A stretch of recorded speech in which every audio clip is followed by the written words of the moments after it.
అన్ని వాగ్దానాలు నెరవేరుస్తానన్నావు, సూపర్ 6 అన్నావు, అవన్నీ చూస్తుంటే భయం వేస్తుంది అంటున్నాడు. ఇచ్చింది ఆయనే, మరి భయం ఎందుకు వేస్తున్నావు నాకు అర్థం కాల. ఖజానా చూస్తే ఖాళీ అంట. అంటే కోటాను కోట్ల రూపాయలు ఖజానాలో ఉంటే నువ్వు పంచి పెడతావు. వచ్చి ఏం చెప్పావు నువ్వు?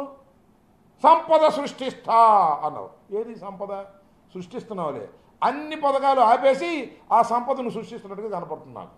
కాబట్టి ప్రతిదీ కూడా నీ ఫెయిల్యూర్ని ఈ 2 మాసాల పైచిలకు నువ్వు పరిపాలనలోకి వచ్చావు.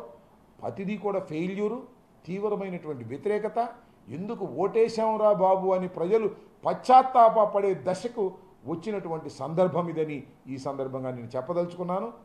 ఈ రోజున మరి నిన్న జరిగినటువంటి సంఘటన దురదృష్టకరమైనటువంటి సంఘటన.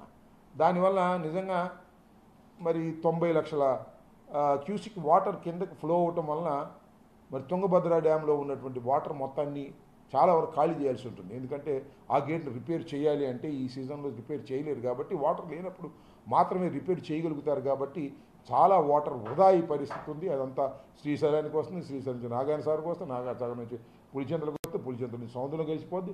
రకరకాలుగా అది వాటర్ నిల్వ ఉండాల్సిన వాటర్ అంతా కూడా వేస్ట్ అయ్యేటువంటి పరిస్థితి ఉన్నమాట వాస్తవం.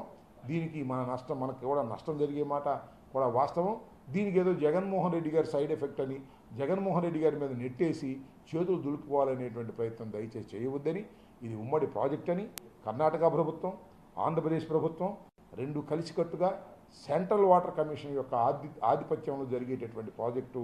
దీన్ని చర్చించి సాధ్యమైనంత తొందరగా దాన్ని పూర్తి చేసి ఆ నీటిని నిల్వ చేసుకోవటం అనేది అవసరం. కాబట్టి దానికి కావాల్సిన ఏర్పాట్లు చేయడం మంచిది తప్ప జగన్మోహన్ రెడ్డి గారి మీద నెట్టేసేటటువంటి కార్యక్రమం చేయడం చాలా దురదృష్టకరమని ఈ సందర్భంగా చెప్పదలుచుకున్నాను.